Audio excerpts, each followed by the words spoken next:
Muy buenas tardes, compañeros y compañeras de la región amazónica, compañeros y compañeras de Latinoamérica y del mundo también.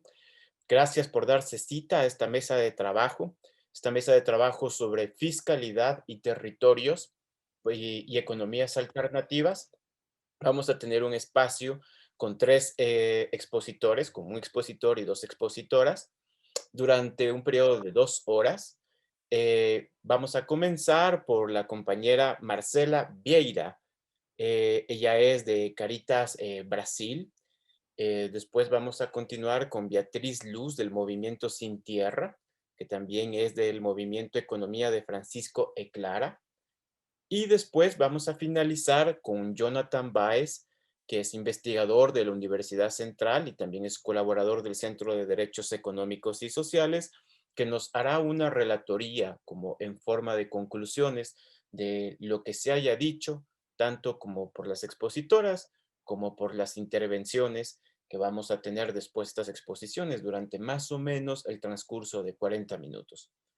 Entonces, nuevamente agradecerles a todos por estar acá. Estamos conectados en este Zoom 35 personas, pero se está transmitiendo esto también vía Facebook y están conectados muchas otras más personas. Bienvenidos a todos y todas y por favor, le paso entonces la palabra a la compañera Marcela Vieira. Marcela, por favor, su exposición y vamos a tener unos 10 minutos, Buenas por favor, de tardes. exposición mientras tanto. ¿Sí? 10 minutos. Bien, no hablo muy bien español. Yo voy de portuñol. No hay problema. ¿Me escuchan? Sí, Marcela, hay traducción simultánea, entonces no habría problema en que hables en portugués porque eso se va a hacer una traducción en español. Gracias. Gracias, entonces. Bem, então me chamo Marcela Vieira, né? Estou na atuação na temática de economia popular solidária. Esse é meu campo de atuação na rede Caritas brasileira. Nós trabalhamos, a nossa instituição esse ano completa 40 anos de atuação com este tema em todo o território nacional. A Caritas tem 64 anos, fez no dia 12 de novembro, de constituição da rede no Brasil. E esse tema para nós nos é muito caro, né, em relação à resistência e à preservação da Amazônia. Nossa atuação na Amazônia, esse é um bioma em que a gente ainda, apesar de ser Amazônia, eu estou em Manaus, né, eu sou manauara, para a Rede Caritas ainda é um desafio pensar o desenvolvimento ou outro modelo de desenvolvimento para a nossa atuação na Amazônia, principalmente pautando a questão da preservação.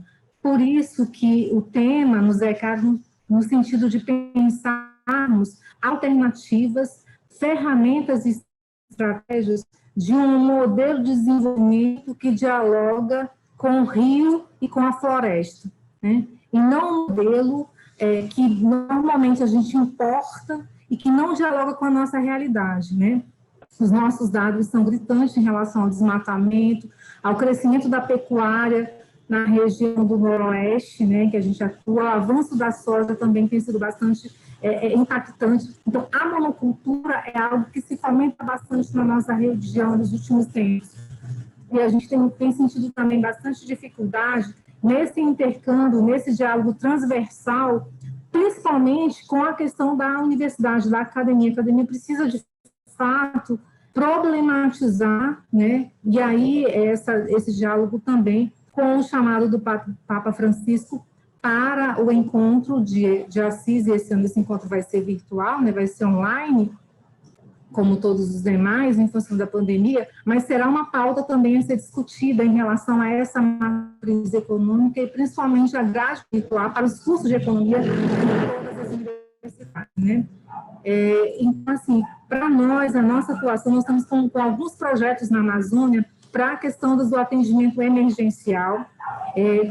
Um dos fatores que para nós é muito desafiador na nossa ação é a questão da logística, né? O nosso território é muito diverso e nossas estradas são os rios, então pensar a logística na Amazônia, o atendimento das comunidades atingidas, né, principalmente por essa desassistência das políticas, é muito desafiador no contexto em relação ao acesso.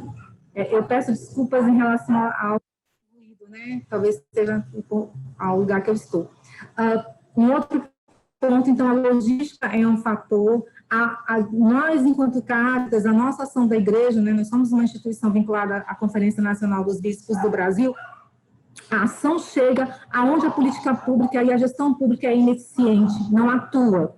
Então, a nossa incidência enquanto Caritas tem sido uma resposta efetiva, principalmente nesse cenário da pandemia da Covid-19 na Amazônia, principalmente também dialogando com o atendimento às comunidades e povos tradicionais, em virtude dessa distância, né? Então, a gente tem conseguido, o projeto chama-se Projeto Ajuri, né? O Ajuri, a palavra Ajuri é uma palavra indígena, né? Que remete ao ajuntamento de pessoas que se juntam, né, em regime de solidariedade e mutirão para atender necessidades dos outros, né, suas e dos demais. Então, o nome do projeto chama-se Ajuri na Amazônia, é um projeto financiado por recursos internacionais que visa atendimento, né, de cestas básicas e itens de limpeza para municípios na calha do Rio Madeira, né? A gente divide a nossa região por calha de rio, no caso do Amazonas. Então, esse projeto está atuando no Amazonas em 4 municípios, além de Manaus e região metropolitana. Ele está para Parintins, Codajás, Coari, se não me engano.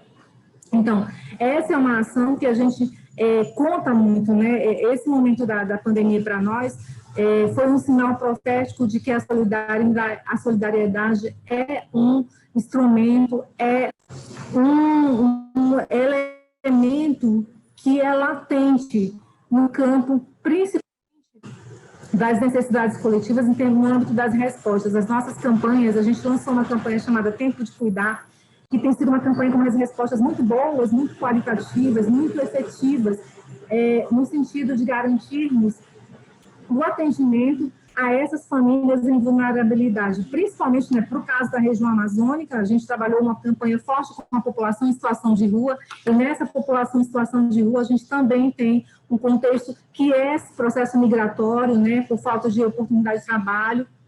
A gente identificou muitas pessoas saem dos seus lugares, principalmente na própria região, dos municípios mais distantes, vem para a capital Manaus em busca de trabalho e oportunidade de renda e se depara com uma cidade que acaba engolindo essa pessoa, né? Ela não consegue galgar a oportunidade de trabalho e aí cai para o nível de vulnerabilidade e aí em situação de rua se encontra. Então, a gente também mapeou essa ação com essa campanha Tempo de Cuidar, nos trouxe um sinal de que, de fato, esse processo migratório, né, entre os municípios para a capital Manaus, com a falsa ilusão do sonho do trabalho na indústria, no polo industrial de Manaus, né? Então, assim, eu queria trazer para nós, para esse momento, dialogando com o meu campo, que é a economia, e aí a economia solidária, primeiro, esse desafio da Amazônia, e falando a partir de Manaus, de pensar o desenvolvimento para além da indústria, essa indústria que fomenta a exploração, que fomenta a degradação, que fomenta a exclusão. Uma indústria que não dialoga com a floresta nem com a água, né, de onde nós estamos. Então, a gente tem aí um problema gritante da falta de saneamento básico e água potável. Nós temos muita água, mas a gente não tem água boa, né? Então, a gente tem municípios que as pessoas sofrem com carência do abastecimento de água. Então, uma ineficiência, uma desassistência total em relação à política pública de saneamento básico. O outro ponto que a gente destaca é pensar o modelo de desenvolvimento, né? E eu gosto muito de dizer assim, a palavra desenvolvimento para algumas comunidades, ela soa com um determinado temor, né? Em relação à questão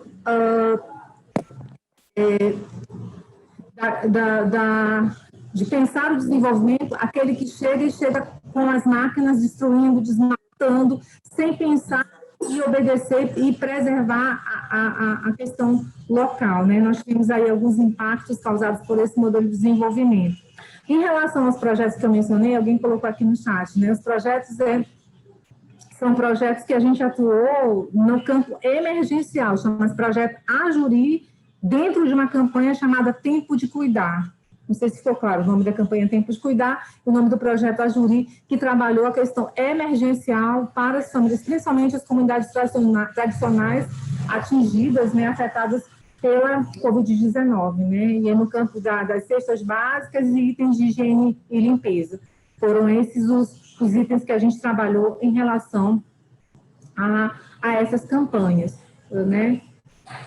Um outro ponto também, então, falei do desenvolvimento desse modelo de desenvolvimento, falei, né, desse sonho, dessa fase de pensar o desenvolvimento e a oportunidade de trabalho a partir da indústria. E um terceiro ponto é pensar também como a gente pode fomentar a questão do setor primário, como pensar o fortalecimento do setor primário, porque quem está de fora da Amazônia pensa que a gente daqui não produz, né? A gente compra muitas coisas de fora, né? A gente traz muita coisa, a gente compra muitos itens de limpeza que a gente, de alimentos, a gente poderia produzir aqui mesmo na região. Então, essa falta de incentivo, de desenvolvimento de tecnologias sociais possíveis que fomentem esse processo do setor primário, fortalecendo. Então, a gente percebe, assim, tem comunidades com grandes potenciais, para além do turismo de base comunitária, a gente percebe que existem outras frentes com relação à questão da agricultura orgânica, dos produtos que são típicos da região, que podem, inclusive, passar por beneficiamento de industrialização. A gente tem uma cadeia produtiva, que é a cadeia do Pirarucu, que é uma cadeia mundialmente conhecida. Para a questão do Pará, nós temos a questão do açaí. Alguns municípios, salvo engano, 2 municípios já trabalham o beneficiamento do açaí, mas a gente tem outros potenciais, tantos como o Tucumã, que é um produtor oriundo do Amazonas, que a gente pouco ouve falar fora daqui.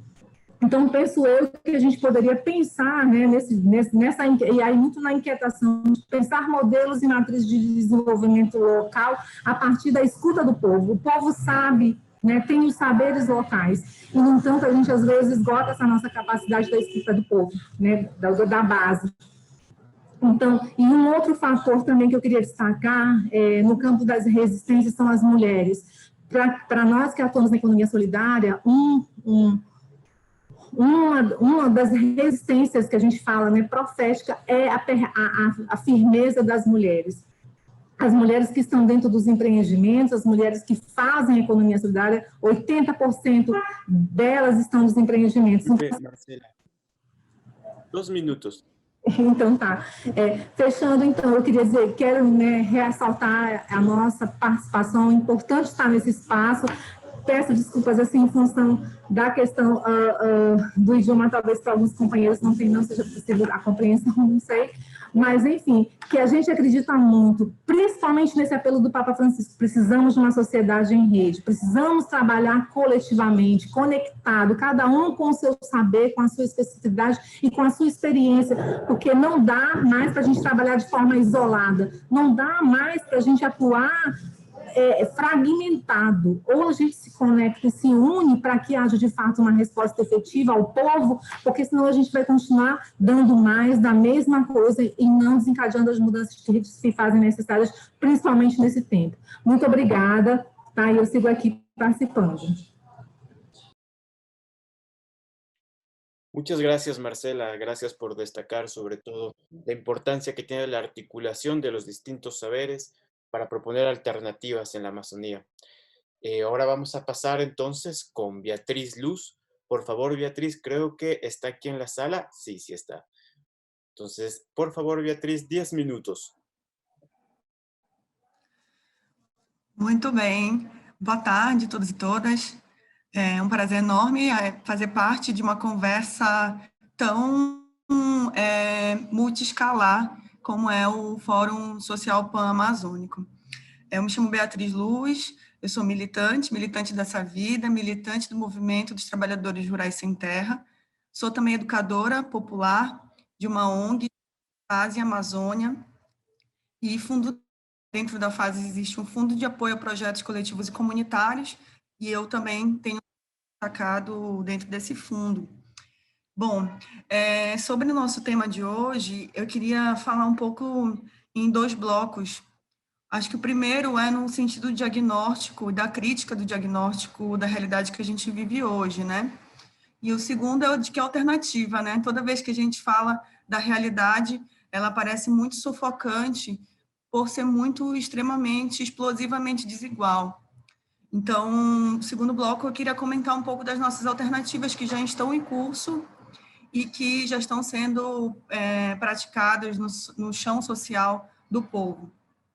Bom, primeiro, dizer antes, né, desse chamado que o Papa Francisco fez à juventude do mundo inteiro. Ele traz para o centro do debate a economia como uma necessidade de conversa para a sociedade como um todo, mas também chama esse sujeito social muito próprio da juventude. Entender essa juventude como esse elo entre a experiência histórica que a gente já vive e o novo, a novidade, o que pode levar a cabo essas tarefas de transformação social, né? Então, o Papa tem tomado uma postura de liderança mundial, de vários temas importantes para a sociedade. Então, ele já chamou 3 encontros de movimentos sociais com o tema Terra, Teto, Trabalho. Tem também, após a economia de Francisco, um encontro mundial sobre educação, e nisso ele tem articulado uma agenda, né, de articulação de movimentos sociais do mundo inteiro. E quando a gente fala de economia de Francisco, a gente sempre costuma de falar que não tem nada de muito novo, a novidade é essa articulação com esse chamado, essa convocatória, mas as práticas são que estão em curso, né, como eu já tinha falado. Mas o primeiro bloco que eu queria colocar é sobre essa crítica sobre esse modelo, né? Então, na região amazônica, a gente costuma dizer que a gente vive uma encruzilhada. De um lado, a gente vive com um projeto neofascista que nunca, há muito tempo, nunca deliberou tanto o extermínio, não só da floresta, mas dos seus povos. Então, quando a gente fala de queima, a gente precisa pensar que a gente queima uma sociodiversidade, mas queima também povos e modo de vida. Então, a encruzilhada que a gente vive é que, de um lado, a gente tem esse projeto de morte, do outro lado, a gente tem o projeto da economia verde, que de uma forma, digamos que com falsas promessas, com uma que a gente chama de um ambientalismo de mercado, coloca a região amazônica no papel central de venda para o mundo, em que a Amazônia começa a ser disputada enquanto troféu do grande bloco de poder do projeto dominante no mundo e que é colocada como mais brando, né, e moderado, mas também é perverso. Então, a encruzilhada é, de um lado, a não completa, e do outro, o aproveitamento disso para o mercado. Bom, dentro desse caminho, a gente costuma dizer que nós construímos alternativas, né? E que essas alternativas, elas estão em práticas de resistência. Então, não é possível falar de uma ecologia sem luta de classe, como diz o Chico Mendes, né? Ecologia sem luta de classes é jardinagem. Então, a gente pensa essa economia pensando alternativas mais baseadas, por exemplo, nos bens comuns.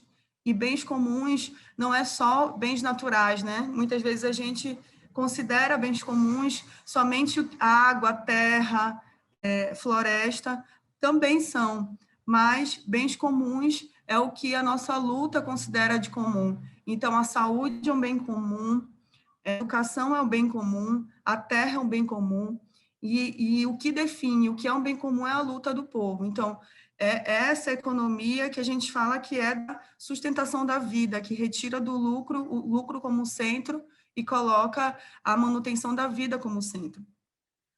Outro elemento de alternativa que a gente tem é justamente A participação, aí a gente tem uma grande matriz tecnológica e não somente produtiva, como tentam resumir, que é a agroecologia, né? A agroecologia não é só uma alternativa produtiva, mas é um sociedade que não adianta. Eu estou vendo comentários, não sei se eu estou falando muito rápido para nossos companheiros que falam espanhol, tentar falar um pouco mais lento, mas essa agroecologia, as mulheres têm se colocado à frente dessa bandeira, porque elas têm dito, não adianta ter alimento limpo e relações doentes, né? A agroecologia também se projeta enquanto socialização da vida, enquanto sujeito, enquanto na socialização da vida com a natureza, né? Então, as mulheres têm tomado para si essa direção da marca justamente porque é onde elas estão no lugar de luta por essa justiça social, justiça ambiental, e que geralmente, em geral, o projeto do agronegócio é um projeto do agronegócio masculino, né? É muito... o centro do agronegócio está nas máquinas e nos homens. E essa porta de liberdade que as mulheres se encontram, mas que, ao mesmo tempo, a gente não pode colocar essa como uma tarefa exclusiva das mulheres, né? A gente defende a justiça por ser muito injustiçada, mas essa é uma tarefa, a tarefa de luta por essa outra sociedade, outra economia, ela é uma tarefa da humanidade como um todo. Muitas vezes a gente coloca as mulheres num papel romântico de engessamento, de luta, né? de colocá-la no centro, mas ela detém uma construção histórica de socialização e que precisa ser reconhecida, mas, para além de ser reconhecida, precisa ser transformada. Isso é um elemento. E aí, por fim, eu não sei como é que está o tempo, mas um processo de virada econômica que se projeta... 3 minutos, né? Que se projeta mais justo. Beatriz, 2 A gente... minutos. 2. 2, tá. Ok. A gente precisa pensar num momento que é de transição, então a gente tem várias propostas, né? Seja de taxação das grandes fortunas, de renda básica universal, mas a gente não pode perder de vista as mudanças estruturais necessárias para mudar radicalmente uma sociedade e que ela está sustentada em lutas anticapitalistas, antirracistas e antipatriarcais, como esse novelo de dominação imbricado e dominante na sociedade. Então, nós temos muito feito, mas temos muito a fazer, e é nessa construção, acho que a gente segue firme nas lutas, nas ruas, nos sonhos, na construção de utopias realizáveis.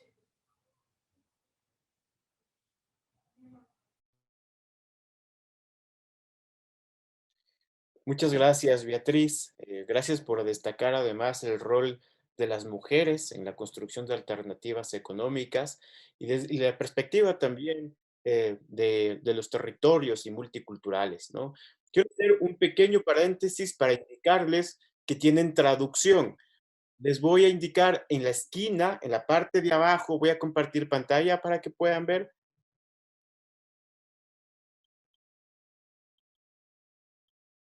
Ahí pueden ver. No, no es posible. Si comparto por pantalla, se van los botones. Entonces voy a tratar de explicar nada más. En la parte de abajo hay un icono que dice traducción. ¿Sí? Dice, es un icono con una bolita. Ahí pueden escoger el idioma en el que quieren escuchar. Muy bien, entonces, para finalizar este panel y pasar después a un trabajo de grupo ampliado con discusiones e intervenciones de todos ustedes, vamos a darle la palabra a Jonathan Baez. investigador de la Universidad Central del Ecuador y colaborador del CEDES, Centro de Derechos Económicos y Sociales. Por favor, Jonathan, 10 minutos. Bueno, muchas gracias, Pablo. Solamente indicarles que también en la interpretación, en la parte final, dice desactivar audio original. Entonces, así no va a haber este cruce en el que escuchan cómo hablan despacio, pues, español Debes y alto abrir francés. tu micrófono, Jonathan. Está abierto, está abierto. ¿Se escucha, cierto? ¿Se escucha? Sí, sí se escucha. Colegas, les decía que pueden en la interpretación ustedes también quitar el idioma original para que lo puedan escuchar mejor. Entonces, ahora sí ya vamos a charlar. Yo lo que básicamente voy a hacer es una suerte de recordatorio de lo que hicimos en el grupo de trabajo el día jueves. Entonces, las compañeras Marcela y Beatriz que me antecedieron, muchísimas gracias por sus elocuciones, han sido brillantes, no saben cuán... Jonathan, perdón, tengo una interrupción. Sí, sí. El traductor me dice que un poco más despacio para poder Ya, traducir. perfecto, perfecto. Les decía que muchas gracias a Marcela y a Beatriz por sus interlocuciones.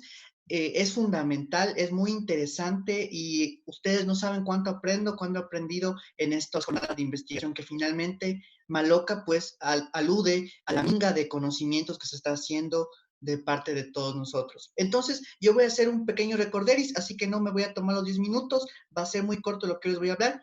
Me parece que Marcela y Beatriz han sintetizado también muy bien lo que hablamos en lo que fue la maloca de economías alternativas y justicia fiscal. Solamente voy a decir los puntos neurálgicos o los ejes que se debatieron y que ahora Marcela también y Beatriz aumentaron unas aristas más interesantes que también les voy a mencionar. Entonces, vamos, uno de los primeros ejes fue el tema de la justicia fiscal.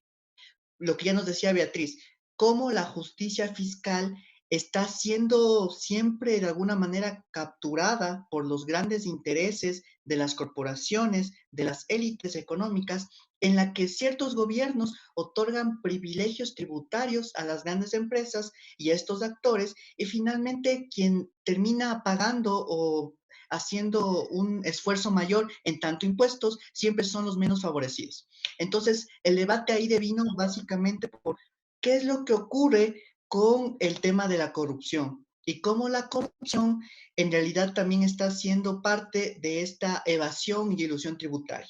Entonces, ese fue uno de las líneas de debate. La otra arista importante en materia de justicia fiscal también fue un elemento que parecía ya borrado de parte de América Latina, pero que con los ejemplos de Argentina y de Ecuador nuevamente aparece en la mesa y de otros países más como Costa Rica, etcétera, etcétera. Y sobre todo cómo se impacta la Amazonía. Y tiene que ver con la deuda externa.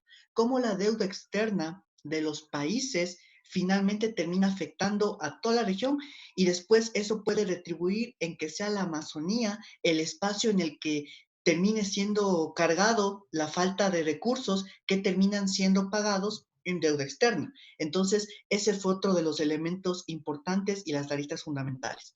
El otro de los puntos fue el tema de economías alternativas y cómo estas no solamente están situadas como una oportunidad de mejorar el modelo, sino como una alternativa al modelo de desarrollo.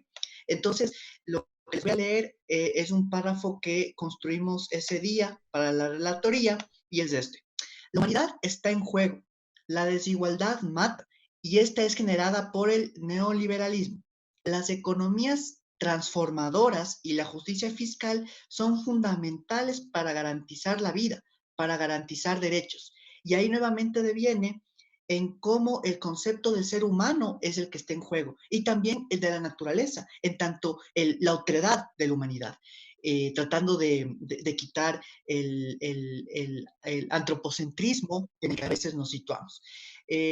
Finalmente, dentro de las economías transformadoras, uno de los debates importantes fue cómo estos espacios locales pueden ser extrapolados para que las experiencias locales tengan incidencia a nivel regional y cómo sobre todo las experiencias locales van a disputar los monopolios de mercado que existen en la sociedad.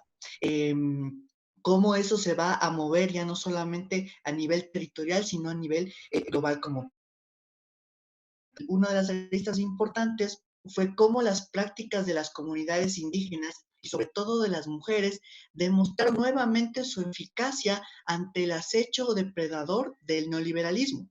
Más tecnología, pero no para el bienestar social, sino para satisfacer las demandas infinitas con el abuso de una naturaleza finita. Y exacerbada esta vez por una emergencia sanitaria. Al mismo tiempo que se debió el agotamiento del las prácticas de sostenibilidad de la vida con las economías solidarias, actividades agroecológicas, agroforestales y de semillas nativas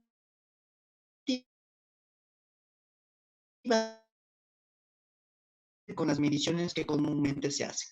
Entonces, a partir de eso se generaron una serie de debates de lo que va a ser ahora y me parece que ahora nosotros tenemos que tomar en cuenta lo que nos han mencionado Beatriz y Marcela. ¿Cuántos minutos me quedan, Pablo? Uno. Rapidito. Me parece que lo mencionado por Marcela y Beatriz tienen que ver con cómo en este momento hay una afrenta al neoliberalismo y en eso ustedes pueden ver cómo Chile ya tomó una posición frente a la constitución neoliberal de Augusto Pinochet, las protestas que llevaron a eso, las protestas de Ecuador, el movimiento social también, el movimiento de Costa Rica y de todos los países que hablamos aquí fue como hay que pensar en un nuevo modelo de desarrollo, una nueva alternativa, pero esa alternativa tiene que pasar por construir una nueva forma de poder que le permita a las mujeres ejercer un rol específico y con tiempo al liberarles del trabajo de los cuidados y ser distribuido entre las familias, entre las personas, para que las mujeres puedan disputar políticamente y que también tengan participación y voz en los procesos de disputa y de debate sobre qué pasa con los bienes comunes. Y ahí lo que nos decía Beatriz es fundamental. El bien común, como entendido como la naturaleza, la tierra, etcétera, pero también la educación y también la salud, fundamental en esta última pandemia. Entonces, eso es un punto fundamental, pensamos en estas nuevas formas de poder, nuevas formas de desarrollo, nuevas alternativas al modelo de acumulación que tengan estas aristas para que no repitan lo que fue construir estados de bienestar que dejen de lado estas otras desigualdades. Entonces, a partir de esto me parece que ya podemos generar una discusión para que se pueda construir una relatoría, como decía Pablo, y muchas gracias por la atención. Un abrazo. Gracias, Jonathan. Creo que es importante además el enlace que haces entre las economías alternativas y cómo están condicionadas al modelo económico y cómo es necesario que además de plantear alternativas locales, ir también a avanzar o articularlas al conjunto del modelo.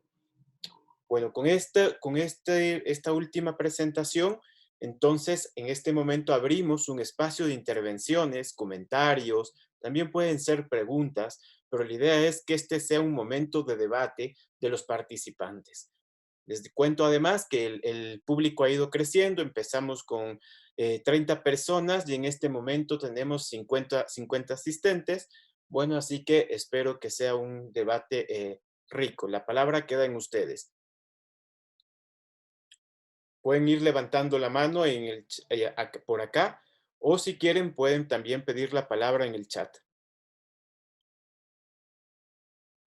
Sí, solo Pablo y a las personas que tal vez no se animen a participar como tal, pueden también escribirnos al chat. Estamos pendientes para retomar eso como insumos para la relatoría.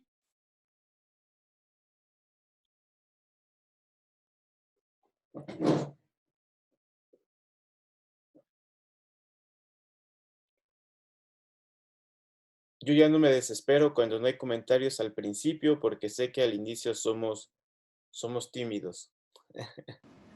Muy bien, entonces por favor la palabra Luis London.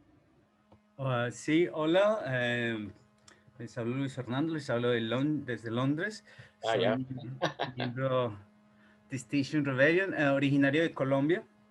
Bueno, muchas gracias por permitirme intervenir. Estoy muy contento de estar aquí con ustedes, de estar tan lejos y que nunca he estado en la Amazonía, pero siento una gran cercanía a la Amazonía y siempre he estado muy interesado en la Amazonía y me gusta que estemos juntos para que podamos crear alternativas y defender y proteger la Amazonía. En esta oportunidad quería recordarles acerca de el COP26, que es el encuentro de las Naciones Unidas por el mitigamiento del cambio ambiental. Va a ser en noviembre el próximo año en Escocia. Como ustedes saben bien, pues este es un proyecto que se firmó, es el Acuerdo de París se firmó hace 4 años ya fue, y realmente no se ha implementado. Hasta ahora pensamos que los Estados Unidos se iba a salir, pero no, parece ser que va a continuar. Entonces este COP26 va a ser muy importante. Va a ser muy importante porque tienen que hacer realmente las cosas que se han propuesto. Y una de esas cosas es la deuda externa de los países que están en vía de desarrollo. No renegociarla, porque lo que pasó con la otra deuda externa que renegociaron hace 10 años es que renegociaron la deuda, pero lo que hay que cambiar es el sistema, porque esos países que se les perdonó la deuda, ahora están otra vez endeudados, porque eso fue simplemente una oportunidad para los inversionistas para que fueran y otra vez crecieran sus deudas, y ahí están los países otra vez endeudados. Entonces, la deuda externa, la deuda histórica en Europa y en los Estados Unidos hay un gran movimiento anticolonialista. Y se está hablando de la deuda histórica que tienen los países europeos con los países del tercer mundo, con los el Global South, con los países del globo subglobal. Entonces es algo que se tiene que mirar, y es muy importante que en este encuentro, o sea, entre aquí y mañana, organicemos una estrategia de participación en el COP26, que empecemos a mirar cuáles van a ser las áreas de participación, cómo se va a lograr llegar allí, quiénes van a venir. Apenas hay 12 meses, que eso es nada para organizar una participación en un encuentro de este tipo, pero pues tenemos 6 meses, y entonces esa es la invitación, que miremos eso, porque allí lo que hay que ir con ideas muy grandes, ¿no? Y que se presente, que llegue a la Panamazonía como una organización, como una como una entidad político-jurídica, y se empiece a ver la Panamazonía como un cuerpo jurídico. Hoy apenas me enteré que la Guyana no está en el acuerdo de la Organización de Trabajo, y entonces la Panamazonía no debería permitir que ninguno de los integrantes, que ninguna área de los países panamazónicos no estuviera dentro de la organización. Si ya hay unos países en la organización, los otros deben estar. Entonces este es el momento de que nos organicemos como un ente jurídico, y cuando lleguemos a Escocia en noviembre, la Panamazonía sea un ente jurídico. Gracias. A ti, Alfonso, Alfonso, disculpa, es que como entiendes en el nick, Luis. Fernando, disculpa, Fernando, ¿no? Bueno, entonces tenemos en la cola a Aníbal, por favor. ¿Está Aníbal? Buenas tardes, sí, gracias. Pues yo quisiera hacer como mis aportes en 2 sentidos. Bueno, es muy importante, pues sí, la autonomía y la autosuficiencia desde los territorios. Y en ese sentido es fundamental la economía local con sus interacciones para no depender de interacciones externas. El otro elemento que yo quisiera incorporar también es un concepto de desarrollo de economía que se viene impulsando desde Finlandia. Yo le doy una conferencia a Andrew Fanning de Laos University, y esa es la economía de la dona, donde se plantea que los recursos naturales son finitos. No podemos seguir en nuestro modelo de consumista de considerar la tierra un recurso natural ilimitado. Eso ya nos está pasando factura a través del cambio climático y las catástrofes ambientales. Tan es así, pues a través de la huella ecológica ya estamos en déficit, ya hemos consumido los recursos, en agosto consumimos el recurso de este año, o sea, la tierra no tiene la posibilidad de regenerarse. Entonces, si seguimos en esta dinámica de sociedad consumista, vamos a ir al traste como civilización. Entonces, en ese sentido, es ir también incorporar estos elementos de economía que tiene una economía que tiene que ser, salirse de los parámetros de la economía de mercado y tener en cuenta incorporar la naturaleza a todo proyecto en una evaluación metodológica de una contabilidad ambiental, yo llamaría, incluir costos ambientales, así como se hace análisis financiero, de la rentabilidad económica, financiera de los proyectos, se incluye una metodología para evaluar los impactos ambientales en la cuestión de cómo se le atribuyen costos a los impactos que se generen con los proyectos. Esas son como mis contribuciones. Gracias. Gracias, Aníbal. Por favor, les recuerdo que como ya ahora sí tenemos varias personas en cola, que nos tomemos 2 minutos para hacer comentarios. Ahora continúa Germán, desde Colombia. Gracias, Pablo. Mira, es una intervención que trata un poco de ver la conexión entre lo que llamamos fiscalidad, y aprovecho para mencionar que fiscalidad es lo que tiene que ver con el tema del fisco, de los impuestos, de los tributos, de esa responsabilidad que tenemos como ciudadanos y ciudadanas de contribuir a un fondo común que luego tiene que ser redistribuido dentro de todos los ciudadanos.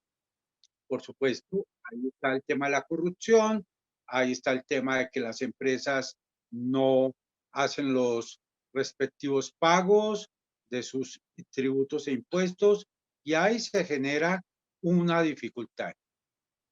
Y por supuesto, muchas empresas en la Amazonía reciben beneficios para que intervengan o puedan hacer sus negocios en la Amazonía. Eso hace más difícil por vía de lo que llamamos las exenciones para estas empresas.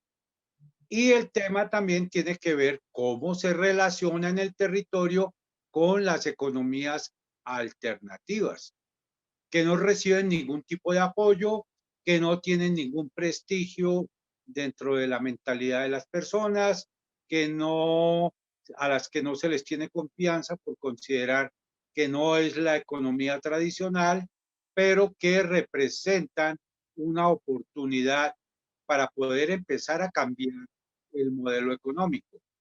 Por consiguiente, entonces, estamos pensando en que la fiscalidad exige justicia para poderse llevar a cabo, pero también las economías alternativas requieren de oportunidades, requieren de impulso.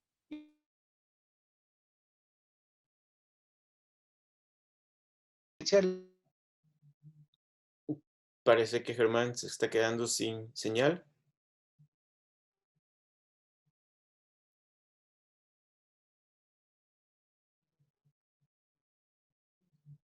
¿Soy yo o es Germán que está sin señal?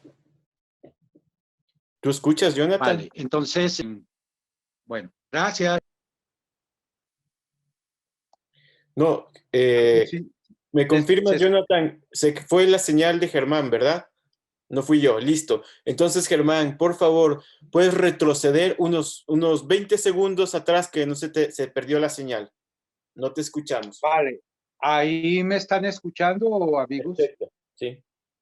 Bien, lo que quería decir finalmente es que debe haber justicia fiscal y debe haber más oportunidades a las economías alternativas.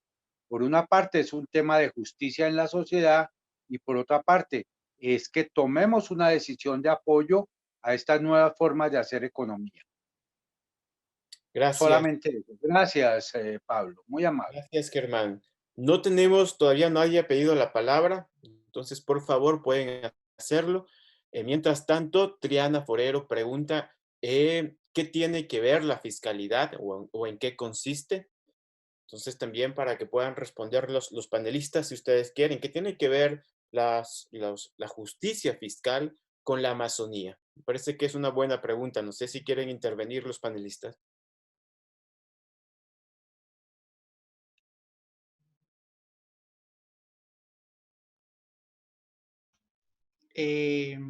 Bueno, más bien sería interesante, se ha trabajado mucho desde parte de Sedes Latindad, que es un organismo de red de justicia fiscal, y justamente Pablo tiene un trabajo muy interesante sobre esto que tiene que ver con indigenizar la política fiscal y cómo esto se engarza. Entonces, me parece que por un lado tenemos que considerar la parte de cómo las grandes empresas que hacen actividades petroleras, mineras, son expertas en no pagar impuestos, y es peor cuando después tienen un gobierno, que ese gobierno es el que les da todas las concesiones, porque ahí están sus gerentes, sus como ministros, decidiendo la política pública, y eso finalmente hace que las concesiones fiscales pues vayan ahí en seguidilla.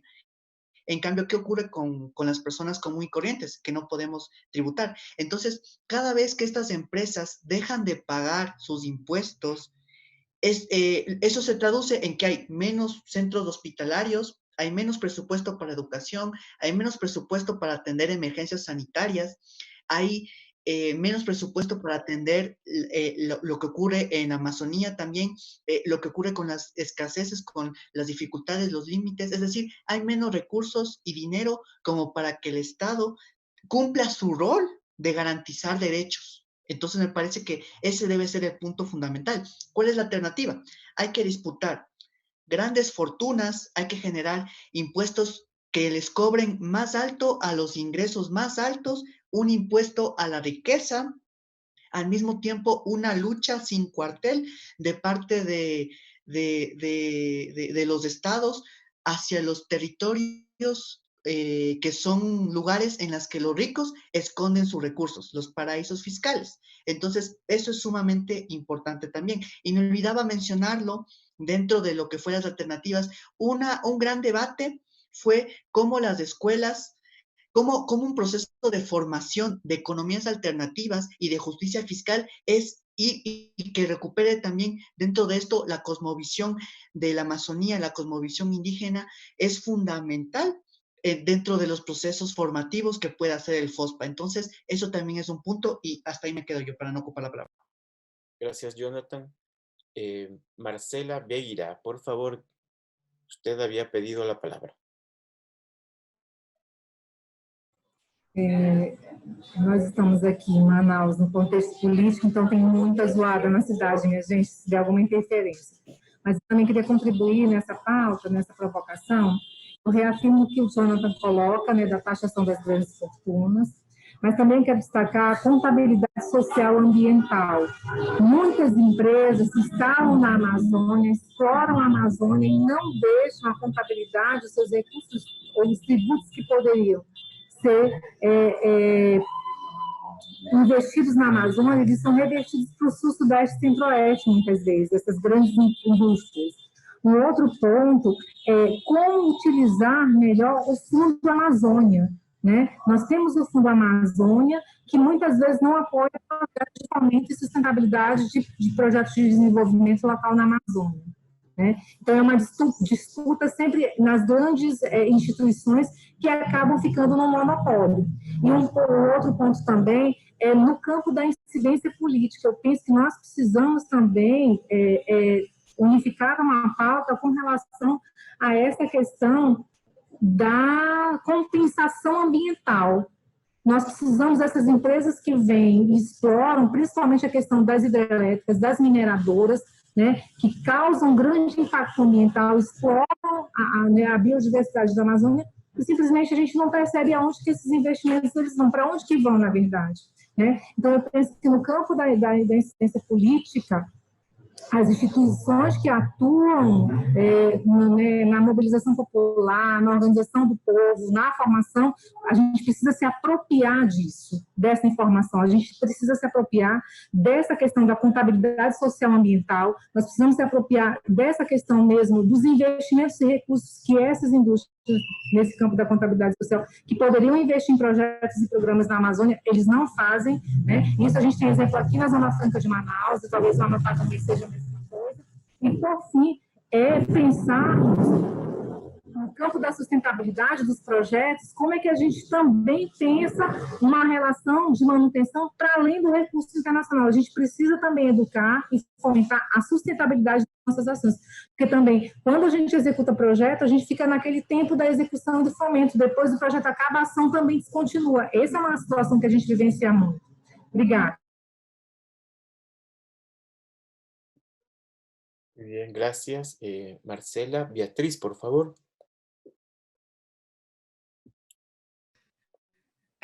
Dois comentários sobre esse tema, sobre, aqui no Brasil, aqui nós temos em exercício uma lei que chama Lei Candir.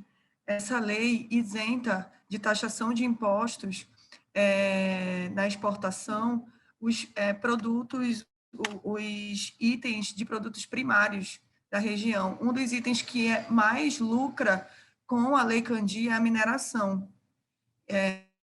Existe campanhas organizadas com mais intensidade pelo movimento pela soberania na mineração humana, que é uma campanha pelo fim da Lei Candir. A Lei Candir, ela reforça o nosso papel de subalternidade na exportação de matérias-primas para o mundo.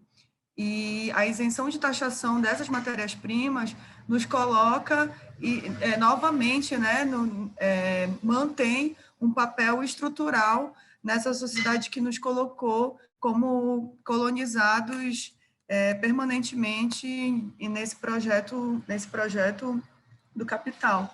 Então, assim, um elemento é esse, o outro a Marcela colocou que, na verdade, a compensação ambiental, ela tem muito a ver também com a isenção das grandes empresas de impostos, né? Na verdade, as compensações, elas não saem dos seus lucros, elas saem das isenções do Estado sobre a empresa. Então, um dos termos que para além da compensação, a reparação. A reparação ambiental, a reparação social dos danos coletivos, os danos individuais que as grandes empresas exercem na região. É isso. Gracias. Bueno, mientras alguien más pide la palabra, yo también voy a salirme un momentito de mi rol de moderador y quisiera hacer un comentario al respecto.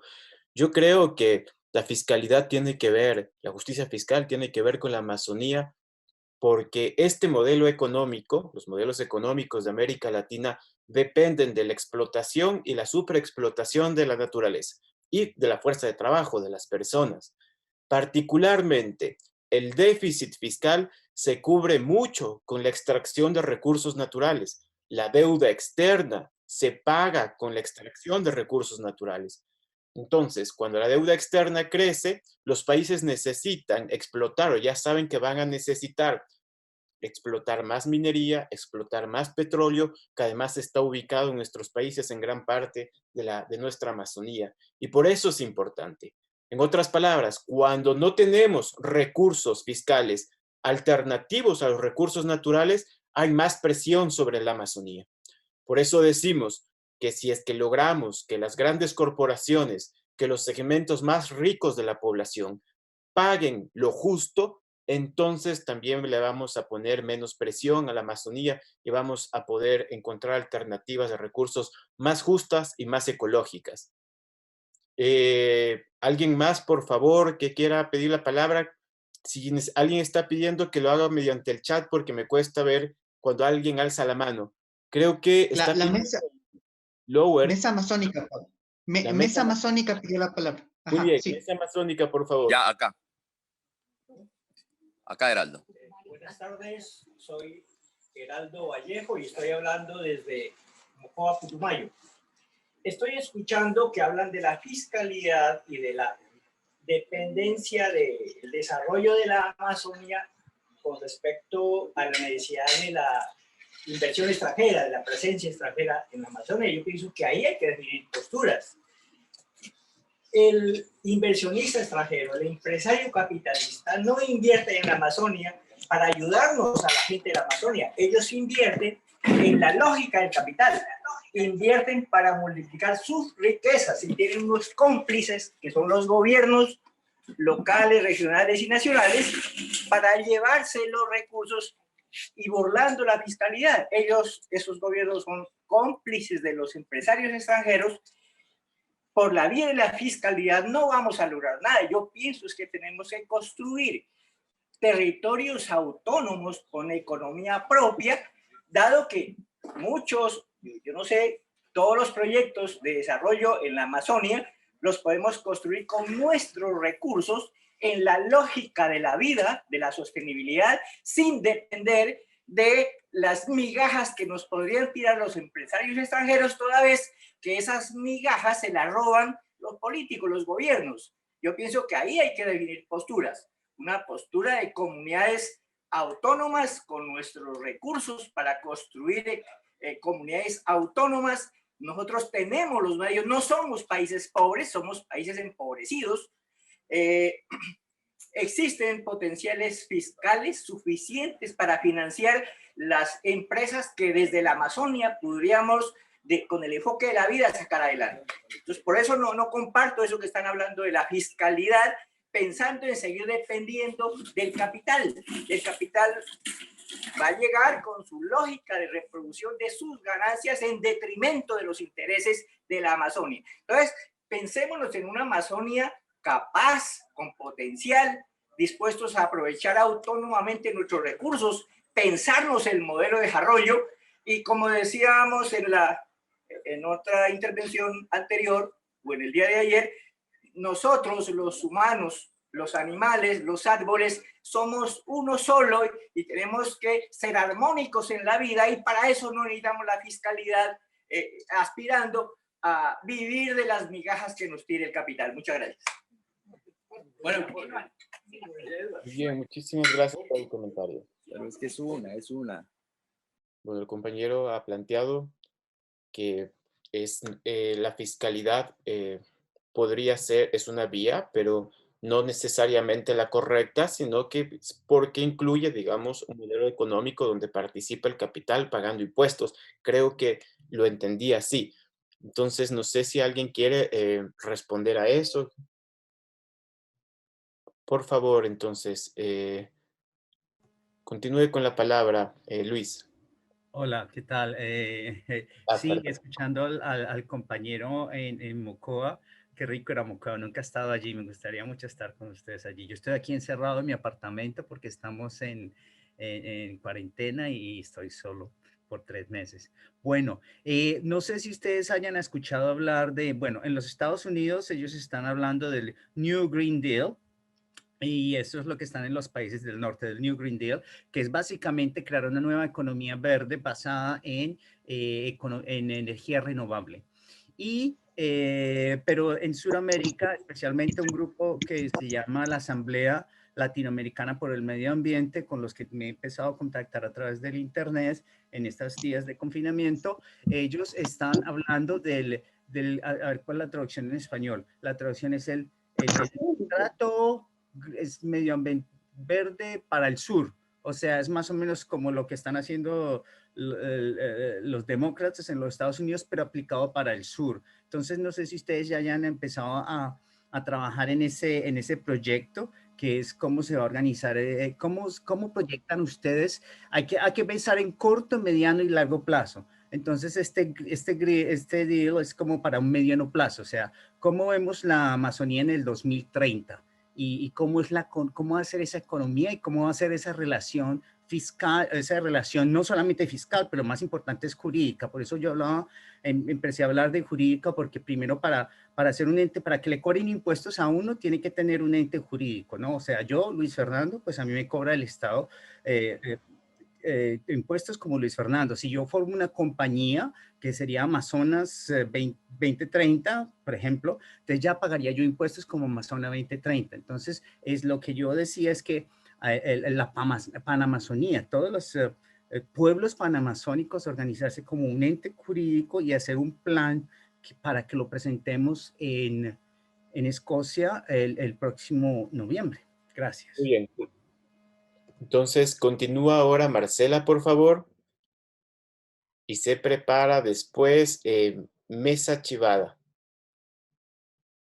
Eu não consegui anotar a fala do companheiro que antecedeu ao que falou agora, quando ele fala que não é a fiscalização, mas a organização de outras vias. Somente a fiscalização não é uma resposta.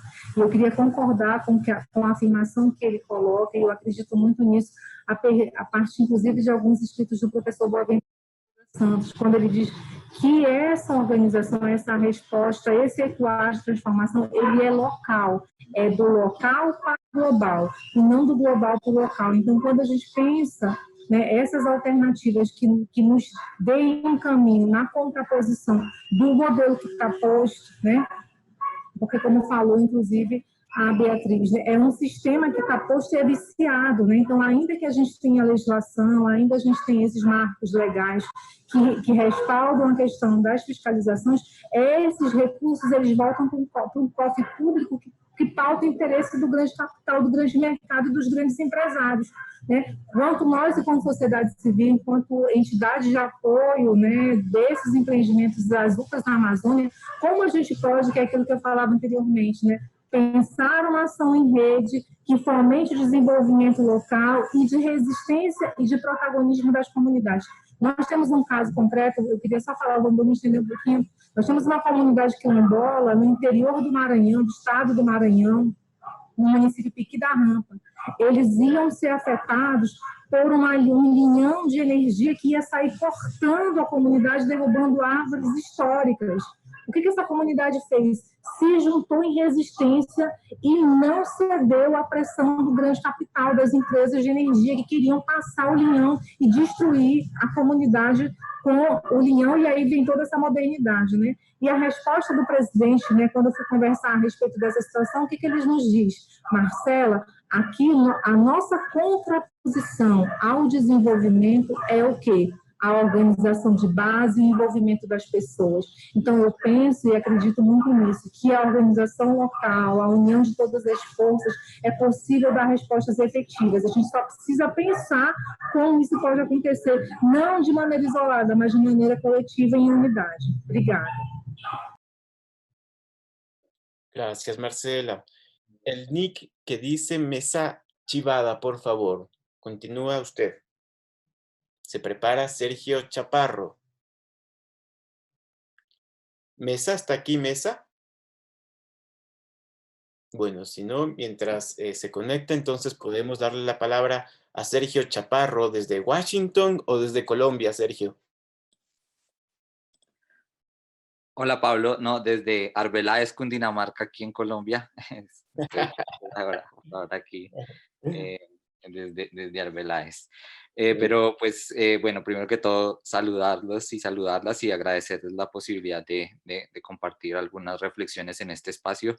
Es muy grato ver esta gran convergencia que logra el Foro Panamazónico. Yo creo que el punto que planteaba Heraldo me pareció un punto fundamental para la discusión de cómo pensar una agenda fiscal que vaya más allá de la insistencia, por ejemplo, en que las multinacionales paguen lo justo y que realmente represente la posibilidad de construir una agenda propia, una economía propia y economías alternativas desde los territorios. Y ahí yo quisiera señalar que cuando se habla de fiscalidad, no solo se habla de cómo se financia el Estado, con qué impuestos, y cómo se distribuyen esos impuestos, sino que también se habla de temas como la deuda pública, que es otra forma de conseguir recursos, y se habla también de cómo se asignan, se distribuyen esos recursos entre distintas necesidades, lo que hace los presupuestos.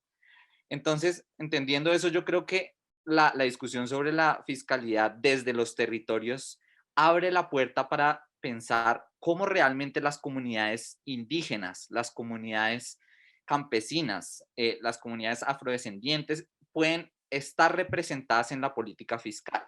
Hay un impuesto, hay un principio básico de la política fiscal que aplica tanto para los impuestos como para el presupuesto, o que se supone que aplica, que es que no hay impuestos ni presupuestos sin representación.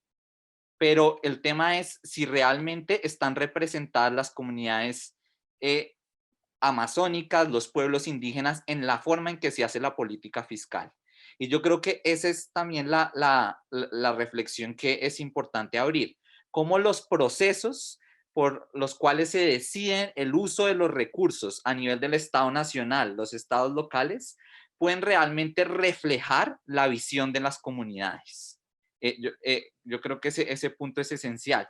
Y sobre eso quisiera compartir, bueno, un video que comparto aquí en el chat de una experiencia que tuvimos desde la organización donde trabajo, que es hermana del Centro de Derechos Económicos y Sociales, pero está radicada en Estados Unidos.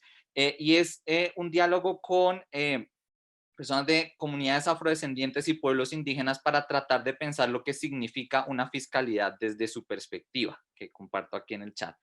Pero quisiera decir además que la política fiscal también tiene una función de definir incentivos o castigar algunas conductas que puedan estar en contra de la protección de los derechos. Por ejemplo, el derecho a un ambiente sano y en contra de la protección de la preservación de ecosistemas, en contra de actividades que atentan contra ecosistemas estratégicos. Entonces, ahí también hay mucho por hacer porque, por ejemplo, las ciudades están dando cuenta hoy que los problemas de contaminación del aire tienen que ver con lo que está ocurriendo con incendios en la Amazonía y la Orinoquía y con problemas de deforestación. Entonces, ¿cómo se pueden utilizar instrumentos fiscales para transferir recursos de las ciudades a actividades de conservación y actividades de protección de ecosistemas estratégicos? Y al respecto quisiera compartir un artículo que abre esta discusión de ese posible uso de los instrumentos fiscales para esa protección de ecosistemas. Muchas gracias. Gracias, Sergio. Entonces, continúa en la palabra el padre jesuita. Disculpe que me refiera así, lo que pasa es que en el nick solamente dice el padre jesuita. Entonces, por favor, continúa.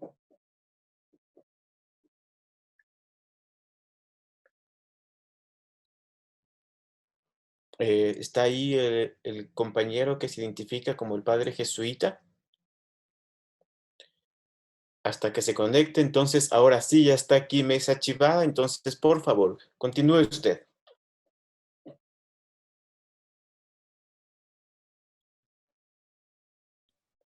Creo que es mesa bichada, la que continúa. Bichada, mesa bichada. Buenas tardes. De parte de la mesa del bichada, pues nosotros de acuerdo a nuestro concepto, primero vamos a empezar por orden. Perfecto. Primero el Estado colombiano está el señor presidente. Entonces de ahí viene el gobierno. El gobierno también están las empresas, están la sociedad campesina, están indígenas. La mayor parte como población minoritaria está un poco discriminado en esa parte. Entonces, razón por la cual ha habido conflictos por control, tanto en la parte de las empresas manejan policías, grupos armados ilegales, legales, y de parte del control de los indígenas está la Guardia Indígena y las autoridades indígenas. Por razón por lo que no hay una concertación antes de empezar cualquier trabajo o ingreso de las empresas hacia los resguardos indígenas o cercanía de los resguardos indígenas. Cuando se trata de trabajar por ejemplo, en zonas no de resguardos, pues se dicen que son empresas privadas que no requieren proceso de consulta previa. Entonces, como causa de eso ha sido un caos, hay una incomprensión para la sociedad en el Bichada, incluso para toda Colombia. Entonces, cuando las empresas son las que manejan, tanto como del nivel nacional e interno, tienen poder para hacer todos y por el poder económico. de los cuales generan impactos y descontrol en los territorios. Y en los pueblos indígenas son donde los que nosotros llevamos amenazas de todo tipo, y los impuestos que reciben los pueblos indígenas es irrisorio cuando reciben los pagos. Entonces, cuando hablamos de fiscalización del territorio, y que concierne todo un manejo autónomo de cómo nosotros podemos trabajar para el bienestar de todos y sin afectar el medio ambiente, porque hoy es la política de nosotros, o un reto que nos desafiamos de cómo nosotros, los pueblos indígenas, vamos a superar esto, porque anteriormente a nosotros éramos como inconscientes con la naturaleza, pero con estos nuevos cambios que hoy en el cambio climático se están presentando diversas situaciones, tanto como enfermedades y crisis económica, y en todo pues nos proponemos a mejorar nuestros cambios. Igualmente, si nosotros pedimos ayudas al gobierno y al Estado y aprueban presupuestos, pero también son irrisorios los beneficios que pueden ayudar en estos espacios de trabajo para llevar bien o a cabo los resultados. Entonces, es por eso que todas las iniciativas que proponemos han habido con resultados deficientes. Muchas gracias. Gracias. Muy bien, por favor, Magda Nascimento, perdón, no es un apellido muy común por acá. Olá, boa tarde.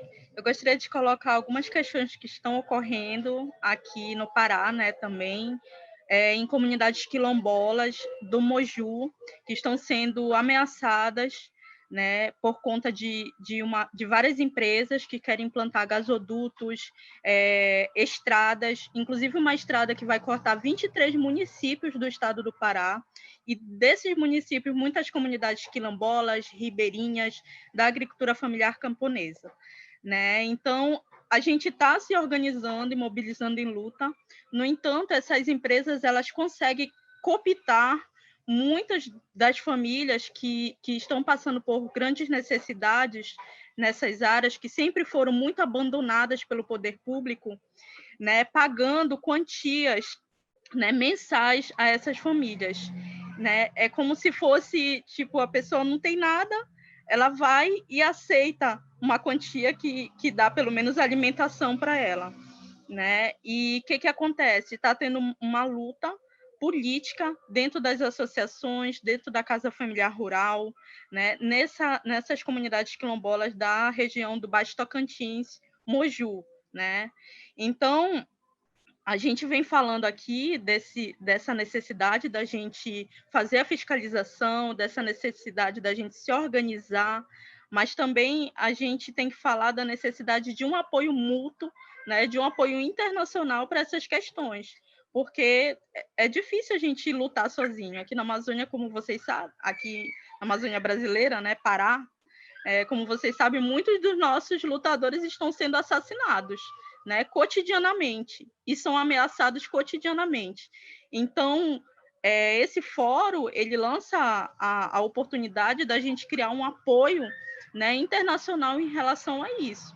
Né? Outra questão, né, que muitas comunidades que estão se organizando para falar sobre a economia solidária estão falando do ecoturismo, né, que tem sido uma das possibilidades geradoras de renda para essas famílias.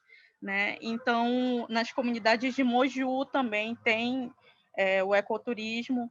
Então, eles trabalham não só com a questão da alimentação agroecológica orgânica, com a questão do transporte, que aqui algumas comunidades é via barco, né? Desse transporte, da questão da educação ambiental. Então, são possibilidades que estão sendo levantadas, mas precisam de mais apoio, de mais estruturação, né? Porque a luta aqui tem sido árdua, né? A gente não tem descanso. Então, o poder público a todo momento vem invadindo essas comunidades. Por exemplo, nessa comunidade quilombola, foi feita uma estrada lá sem a consulta prévia nessa comunidade. Então, inclusive, um mecanismo que é feito para defender essas comunidades quilombolas não é respeitado, né? E anda caminhão pela estrada, caminhões enormes, foi fechado vários braços de rio, foi aterrado, né? Vários braços de rio, então estão passando por uma situação assim de total abandono e de ataque, né? Então, ou você começa a se organizar e tem um apoio maior, ou fica tudo só aqui no nosso estado e ninguém fica sabendo de nada, né, que está acontecendo. Então, eu acho que precisa que tenha essa organização a nível internacional para pedir esse apoio para essas comunidades quilombolas daqui da nossa região. Obrigada. Listo, por favor, Jonathan Baez. Les recuerdo a todos, compañeros y compañeras, que traten de concretar sus intervenciones en 2 minutos para que alcancen a intervenir todos. Gracias. Jonathan. Muchas gracias. Sí, solamente me parece que es importante lo que decía el compañero. Hay una suerte en que las empresas y los gobiernos finalmente van a reproducir la lógica del capital, pero cuando llegan gobiernos que les quieren hacer pagar impuestos, estas empresas inmediatamente activan todos sus mecanismos en el ámbito judicial, en el ámbito político, para quitar esos gobiernos. Entonces me parece que hay que tomar una postura sobre cómo la justicia fiscal es un eje fundamental para ello.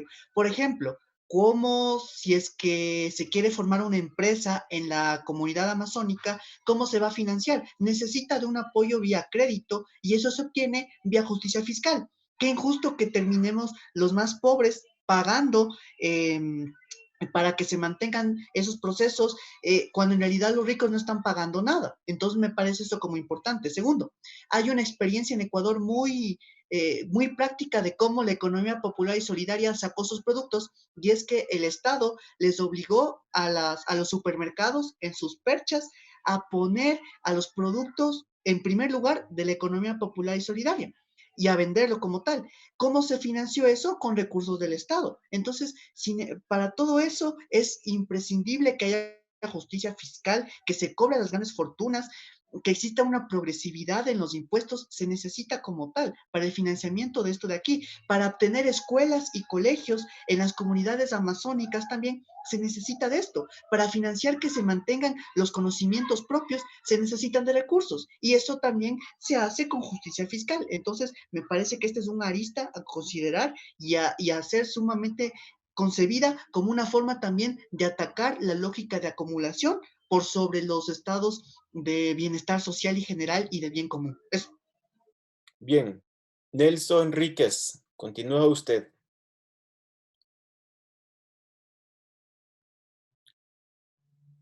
Nelson. Mientras Nelson Enríquez se conecta, yo también quería hacer ahí un comentario hasta que alguien más pida la palabra. Ismael Barrios. Primero entonces Ismael, vale.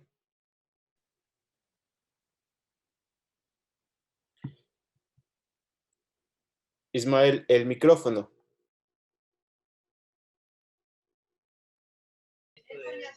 Listo. A ver, Nelson ya está aquí, pero no se llama Nelson, sino que se llama Jorge. Muy bien, Jorge. Y les voy a pedir una cosa a los que están organizando y coordinando. Ojo, el Putumayo es un territorio vital en la Amazonía y aquí se han sufrido muchísimas consecuencias de lo que se llama el extractivismo, que no ha dejado nada. Y por eso quisiera que no solamente a mí me dejen hablar, sino que aquí hay otras personas y, como les digo, aquí tenemos muchísimas experiencias. Quiero decirles lo siguiente. Como ejemplo, el Putumayo. Van más de 50 años que le están sacando petróleo. Y pregúntense los colombianos que están en este foro, los del Brasil, los del Perú, los que quieran, el compañero que acaba de intervenir, de aquí de mismo Colombia, ¿qué han dejado esas migajas que las empresas internacionales les pagan a los gobiernos para que los dejen explotar y acabar con todo? ¿Qué hay en el Putumayo? ¿Qué hay? Hay hambre, miseria, corrupción, etcétera, etcétera, etcétera. Vicios. ¿Y qué? ¿Y qué tenemos? No tenemos nada. Ojo. Y como colombiano, recuerdo mucho que hace unos años, no les puedo decir cuántos, Colombia no necesitaba sacar petróleo. no necesitaba sacar el oro, no necesitaban estas cosas del extractivismo, ¿cierto? Y sin embargo fue Colombia grande, con la flota gran colombiana, con esto y con el otro, ¿y con qué? Con el café.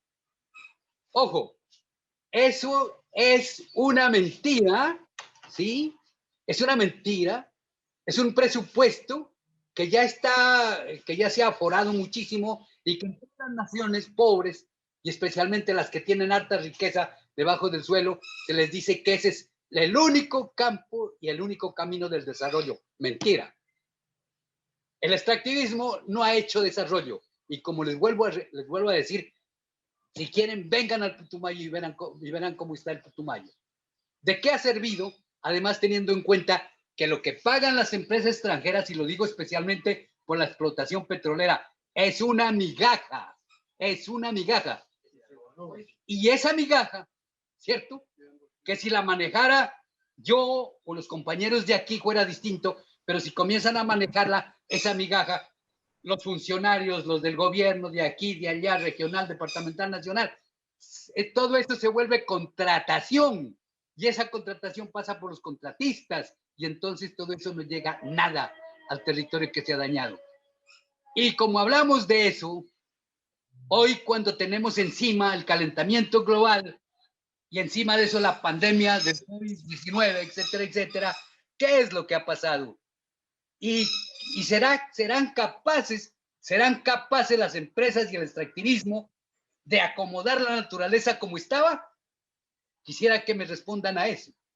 Y para decirles, eso es un sofisma de distracción, el decir que el extractivismo y que el trabajar con los recursos naturales, eso nos va a llevar muy adelante. Paja. Y ya lo estamos viendo. ¿A qué se debe el calentamiento global? ¿Sí? Y es que cuando hablamos, por ejemplo, de la deforestación, las empresas mineras y el extractivismo acaban más el territorio que las mismas empresas ganaderas. Y por lo menos yo podría decir, una empresa ganadera, 2 o 4 vaquitas que tiene el campesino, eso se puede permitir. Las puede alimentar con cáscaras, ¿cierto? Pero lo otro no. Cuando todo esto cae en manos de lo que se llama el capitalismo salvaje, no hay salvación para nada. Y hoy tenemos que defender es la naturaleza, porque tenemos que defender la vida. Es decir, tenemos que defender la vida y para defender la vida tenemos que defender la naturaleza. Y si no, pailas, compañeros, saquen el petróleo que les dé la gana y a ver si detienen la pandemia del COVID-19. Muchas gracias.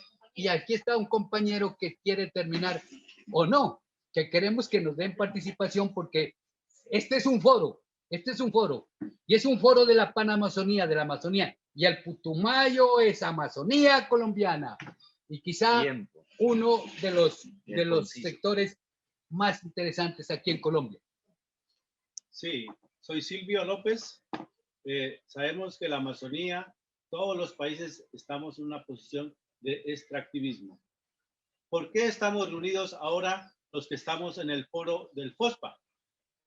Simplemente porque no hemos sido escuchados. Los diferentes estados de los diferentes países no han escuchado a la población amazónica. Entonces, ¿qué pasa? Pues sinceramente tenemos que reformular esas políticas, esa participación ciudadana. Por lo tanto, si no nos dejan participar, ¿cómo podemos usufructuarnos de los dineros fiscales de la nación? Porque son, digamos, no son equitativos realmente lo que se debe llegar a la Amazonía. Nosotros generamos un ambiente sano para el universo, para la Tierra. Entonces, ¿qué hacemos? Los que no creemos en los estados. Por eso estamos reunidos ahora acá. Estamos reunidos porque no creemos en los estados. Por lo tanto, nuestra voz debe escucharse como una nueva nación. La propuesta que estamos haciendo es que estamos visionando una nueva nación, un nuevo estado, un nuevo pueblo. El pueblo desde abajo que queremos participar, que queremos hablar, que queremos crecer bajo nuestros propios recursos, bajo nuestra autonomía, bajo nuestro territorio. Nosotros tenemos una riqueza que antes le llamaban el dorado. ¿El dorado cuál es? La selva. Muchas gracias. Por una nueva nación. Gracias, Nelson. Ahora sí, Ismael Barrios. El micrófono, Ismael. Tengo abierto este todavía.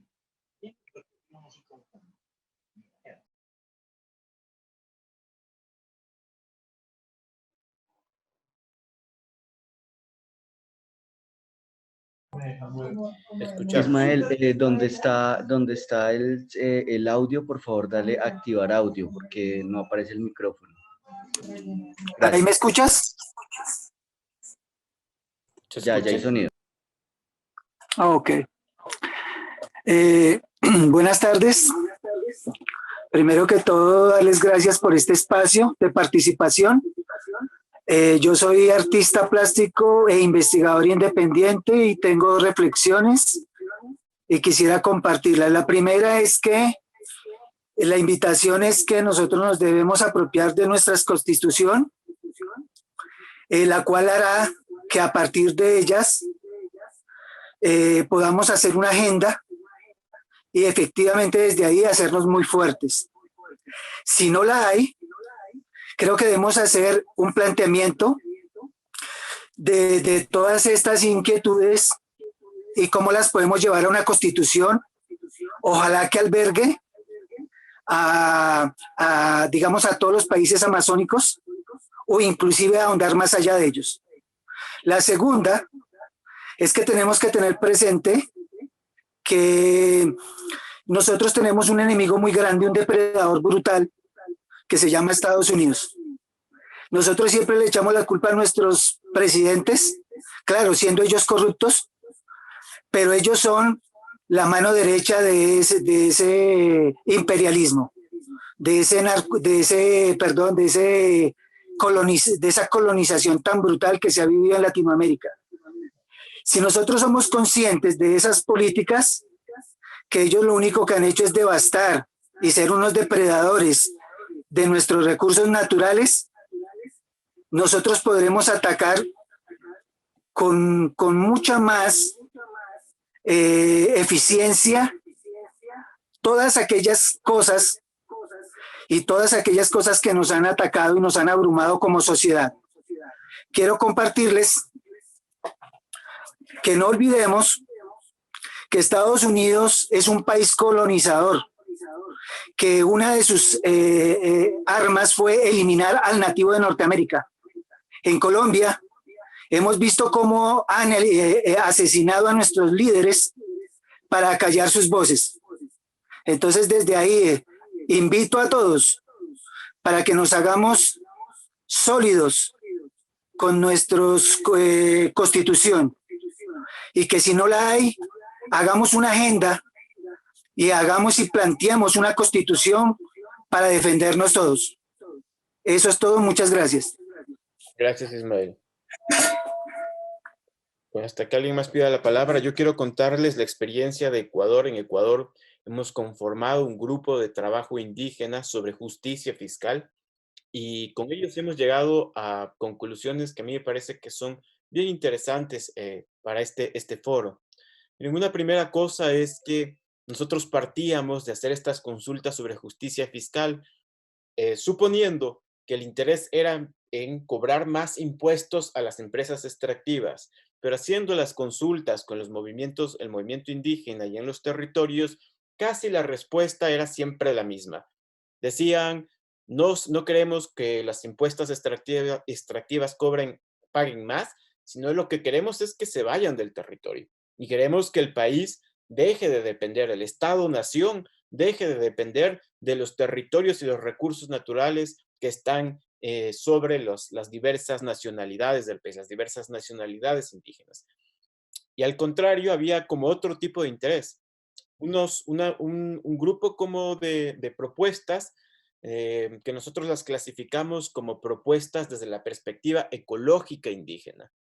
Básicamente lo que plantean los compañeros es que mientras el modelo económico siga siendo el mismo, siga teniendo un esquema fiscal tributario regresivo que depende fundamentalmente de cobrarle impuestos a las clases medias y a los sectores populares, entonces los países van a tener que seguir sacando petróleo para responder a su déficit fiscal y a su deuda externa. Por lo tanto, se planteaba en primer lugar un esquema fiscal nacional, ¿sí? Y eso va a intervenir sobre nuestros territorios también, donde los ricos y los poderosos paguen lo justo para ponerle menos presión a la Amazonía. Una segunda cosa tenía que ver con la perspectiva campesina e indígena. Muchos de las poblaciones indígenas en Ecuador y en algunos países andinos, en Brasil pasa algo similar, tienen un carácter agrario, son productores agrarios. Y ellos planteaban esquemas sobre todo para mejorar el gasto y la atención a las familias campesinas indígenas. Y un tercer grupo de propuestas estaban en torno a controlar presupuestos indígenas y presupuestos amazónicos alrededor de gobiernos locales o alrededor desde otro tipo de presupuestos que permitan gestionar y mejorar no solo los temas ambientales, sino también los derechos de la población, los derechos económicos y sociales de las comunidades amazónicas. Muy bien, ¿quién sigue en la palabra? Mientras tanto, todavía nadie pide la palabra.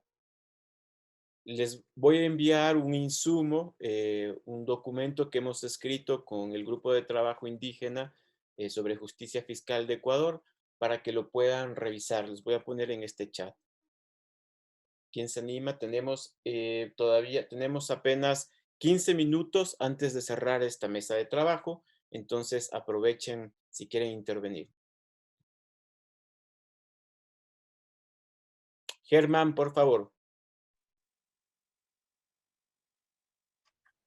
Gracias. Mira, quisiera también aprovechar a propósito de esta discusión sobre cuál es el papel del Estado, porque nada de esto podríamos empezar a discutirlo si no discutimos si debe haber Estado o no y qué Estado debe haber. Y bueno, pasan las cosas que pasan en nuestra región y quiero aprovechar para enviar un saludo, solidaridad, porque justamente lo que muchos y muchas tememos, y es que grupos pequeños, poderosos, se toman el poder del gobierno o del Estado para su beneficio. Entonces, creo que cuando tocamos estos temas, y les agradezco porque me parece que muchas de las discusiones que estamos teniendo ahora tienen que ver por preguntarnos cuál es el papel del Estado en nuestra Panamazonía, donde hay 9 gobiernos diferentes, con 9 constituciones, con orientaciones que se identifican muchas al promover el extractivismo como modelo de desarrollo. Entonces, esto nos pone inmediatamente en el papel que deben jugar las organizaciones frente a un tema como este. Bueno, gracias. Muchas gracias, Germán. Aquí hay una pregunta para una de las panelistas. Estoy buscándola. Mientras tanto, ustedes pueden seguir pidiendo la palabra. Sí, por favor, Fernando. Continúe. Luis. Y para complementar, gracias por permitirme hablar. Solamente para complementar lo que tú acá hablabas de decir, de ese trabajo interesante que hicieron con las comunidades y comentarios que habían. Todos estos programas tienen que ser mirando la gran diversidad que hay en la Amazonía y la diversidad que hay entre pueblos y pueblos, pero que sea un programa más o menos que como que los acobije a todos y de un marco, lo que se está buscando es tener un marco legal. Lo que tú decías del trabajo que hicieron con los indígenas en el Amazonas acerca de exigirle a los gobiernos locales, cuando digo gobiernos locales digo gobiernos nacionales, sabemos que eso no va a funcionar porque, como lo decía el amigo, es el tío Sam realmente el que manda. Mientras haya una demanda de petróleo y haya esa demanda haya el mercado, entonces realmente los que mandan son las grandes compañías, porque ellos son las que hacen las leyes. Ellos van y les dan el dinero compran políticos y entonces ellos hacen las leyes y hacen los diseños en base a lo que las grandes compañías pueden pagar. Por eso es que hay que mirar un poquito más adelante, mirar las organizaciones internacionales, hacer ese proyecto, presentárselo al Parlamento Europeo, que en el momento están aprobando el Tratado de Libre Comercio entre Europa, entre la Unión Europea y Brasil, por ejemplo, y entonces que se tenga en consideración eso. Y mirar esas instancias internacionales. Sé que es muy difícil y es un poquito difícil de entenderlo, pero así es como lo tenemos que mirar, porque se trata de cambiar completamente el sistema, porque si no cambiamos este sistema económico en el que estamos, en los próximos 5 años no hay futuro. Entonces es eso, por eso hay que tenerlo listo para el próximo año. Bueno, gracias. Gracias. Aquí alguien hace una pregunta a Beatriz.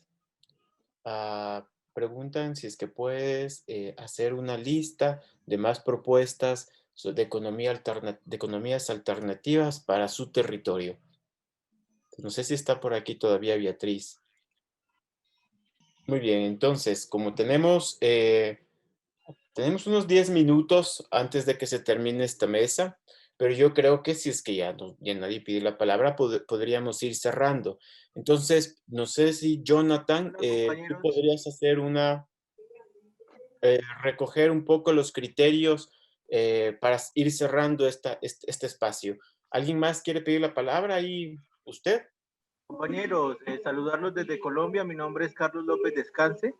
Muy bien. Soy miembro de la Asociación de Cabildos Asimvip y agradecer el espacio que se nos permite y sobre todo pues poder participar.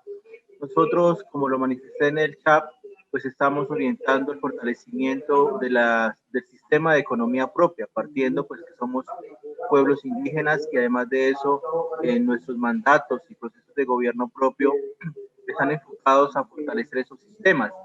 Y debido pues a toda la situación que se presenta a nivel mundial en el que las economías extractivistas, el capitalismo pues tienen una orientación de acabar con ese sistema equilibrado en el que los pueblos indígenas habitamos en la Amazonía.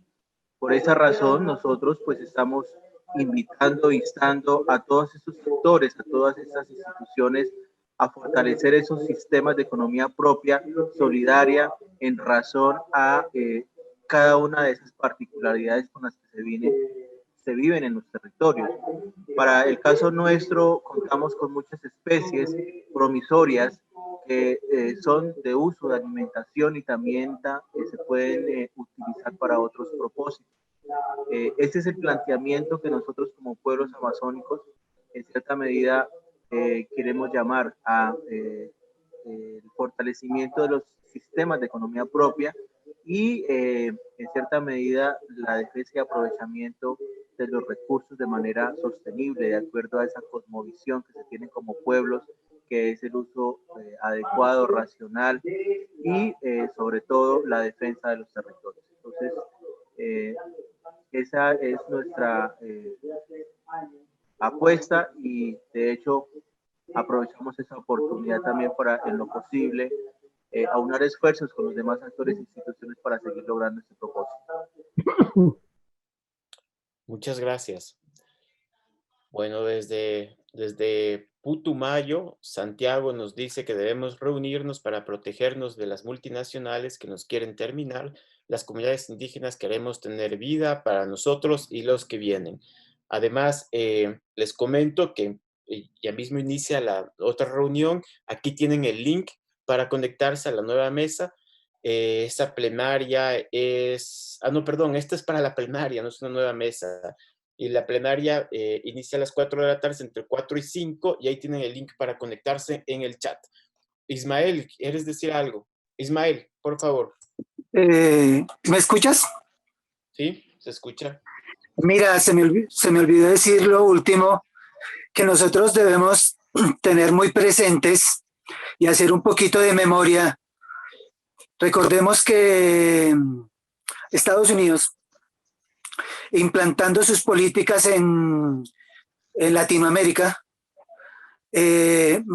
por ejemplo, recordemos con el cobre de Chile, la barbarie que ellos hicieron ahí, lo del Paraguay, lo de los países latinoamericanos, en Colombia, no nos han dejado surgir como nación, permitiendo que tengamos un producto neto para ser un Estado fuerte. Siempre la han destruido. Recordemos la matanza bananera, la vorágine. Son siempre políticas para destruir, para que un país no surja. Y siempre estar esclavos de ellos. Es una invitación para que hoy más que nunca seamos fuertes y que hagamos una agenda sólida, concreta, para que entre todos como pueblos hermanos no nos dejemos avallazar más. Gracias. Gracias, Ismael. Bueno, yo les quiero agradecer a todos y a todas. Han sido comentarios muy importantes. Todos se ha estado recogiendo, se ha estado apuntando para tener una relatoría final. La idea es la que dice Ismael, en este espacio, no solamente en esta mesa, sino en el conjunto de mesas que se han abierto. La idea es confluir a una agenda panamazónica que nos muestra además que tenemos las problemáticas similares y que las soluciones, por lo tanto, pasan también por tomarlas de manera conjunta, regionalmente, quiero decir. Yo quiero terminar con esta mesa, dar por cerrada la mesa y darle la palabra a Alfonso Cañón, que tiene algunas indicaciones técnicas. Gracias. Gracias, hermanos y hermanas. Por la vida defendemos la Amazonía. A defender la Amazonía. ¿Cómo? Defiendo la vida, defiendo la Amazonía, ¿no? ¿Ese es el lema? Sí, por Viva la vida Amazônia. defendemos la Amazonía. Por la vida defendemos la Amazonía. Pela vida da Amazônia.